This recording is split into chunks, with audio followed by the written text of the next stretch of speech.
Hi, this is Scott Garibay, and today we're going to talk about Dungeons and Dragons and the bro economy.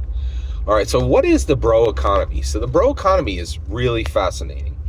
So the election of President Donald Trump has massively changed America. And one, it's like somebody took woke and somebody took woke and, yeah, what's the best way to describe this? There's a great comic book. I'm a huge Batman fan. By the way, if you're not on Absolute Batman, get on it. So I'm a huge Batman fan, and there's a classic Batman comic book where Bane breaks Batman's back, literally just snaps his spine, breaks his back, right? I think the election of Donald Trump has snapped the spine of woke. It has really fundamentally changed the conversation, right? And there used to be debate, oh, you shouldn't be woke, but now the conversation's done, right? Like America was, and I think what was shocking was Donald Trump's virtual destruction of Kamala Harris after he had also virtually destroyed Hillary Clinton, and just like, hey, serve these women up, I will defeat them. It's astounding. There will be books written about it, right? And so one of the things that's really interesting is there used to be this concept that, like, hey, men and women are the same. There's really no functional difference between these genders. A lot of people now saying no. And so one of that is the bro economy. People are like, hey, there's literally a separate economy for bros, right? Like, there is no like girl economy. Like there's no analog on the other side, right? But bro economy is really coming up, and people are talking about it a lot. And Dungeons and Dragons just hardcore entered the bro economy. So let's talk about that, in my humble opinion. All right. So how did this happen?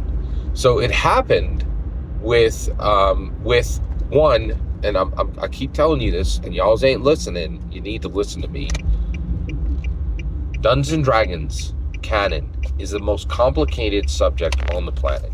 All right, let's talk about the canonicity of Lord of the Rings to Dungeons and Dragons. Listen to this flow, okay? Day 1, February 7th, 1974. Dungeons and Dragons Prince Tolkien's Loder world directly into Dungeons and Dragons. Loder is canon to D&D on day 1, okay? Then, but it's not legal. It's literally illegal. Like they broke the law to do it. And this isn't like me just spouting off. You can read it in the Making of Dungeons and Dragons 1970 to 1978. One of the most, by the way, the most D&D consequential book in 2024, right? So then we go to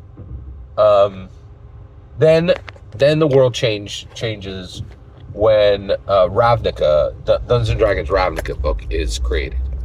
So the D&D Ravnica canon, so a Dungeons and Dragons canon source book fully connects Magic the Gathering to Dungeons and Dragons, making Magic the Gathering canon to D&D. Okay. So then they take Adventures in Forgotten Realms and they print it directly into Magic the Gathering. They're like, hey, just so you're aware, like Magic the Gathering connects to D&D, D&D connects to Magic the Gathering, right?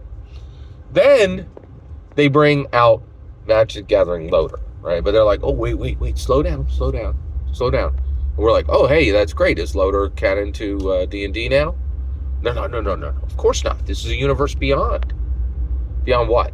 Beyond D&D? D&D Beyond? So D&D Beyond, Universe Beyond, same thing, connected canon? Question mark? Right? Oh, no. Loder is not canon to D&D. Oh, it's not? No. Wait a second. It seems like what you're saying is really confusing. Because you just printed Loder directly into D&D canon with Free Leagues, D&D canon, D&D Beyond. Loder is canon to D&D, and it's been there since day 1, and it was there on print 1 of MTG. And the reality is, in my humble opinion, this is a huge big deal, right? And the reason why is people are like, oh, hey, I'll say, hey, is World of Warcraft canon to Dungeons and Dragons? Oh, no, it's just printed in Magic the Gathering. Well, wait a second. Magic the Gathering is literally canon to D&D. The magic sources are the same. The artifacts are the same across all these different worlds. Sol Ring is in Loader. Sol Ring is in, Sol Ring is in Dominaria. Sol Ring is printed in Warhammer 40K. Of course, Warhammer 40K is canon to D&D. Oh, no. Warhammer isn't canon to D&D. It's just part of Magic. Well, there's literally 3 D&D source books that say Magic the Gathering is canon to D&D, right? Like, this is confusing, right? But then they're like, no. Well, so wait, I gotta wait 6 more months before I get my canon Warhammer Dungeons and Dragons source book? How long till I get it, right? Because you're talking out of 2 sides of your mouth, right? You understand where I'm going here? Right? And I get it if you don't, because this is my point. There are things happening on Dungeons and Dragons that has not happened on anything. There is nothing like this. It is completely unprecedented, right? Like, there's no way to understand this because it has never happened in all of history before, okay? So how is this part of the bro economy? We'll get this, okay? Those Magic the Gathering loader cards, 100% canon, D&D, right? Totally makes sense because you just printed loader directly into D&D canon in 2024, right? So that period where you were going, oh, no, loader isn't canon to D&D, you were just full of crap, right? Like you're just spouting nonsense, right? Like it was canon on day one. It was certainly canon when it came out. They were saying it wasn't, right?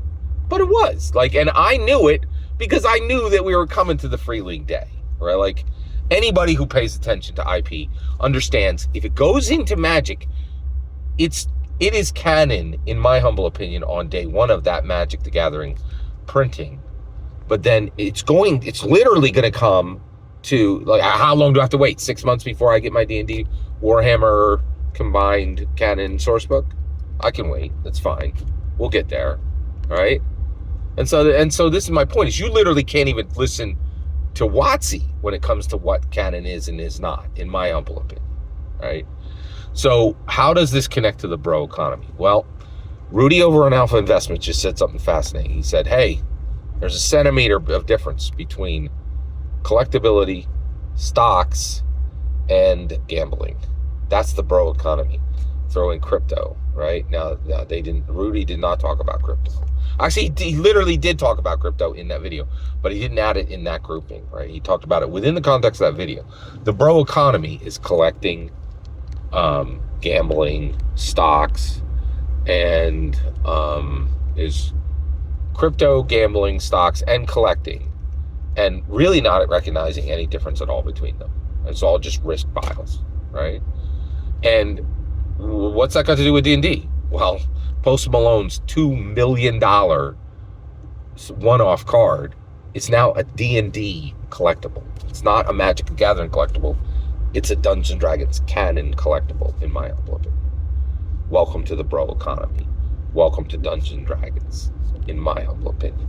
Every single word you just heard is my humble opinion. The important part is when I get to hear your humble opinion, when you get in the comments and send your traffic. Please consider like subscribing, and have a fetch millennium.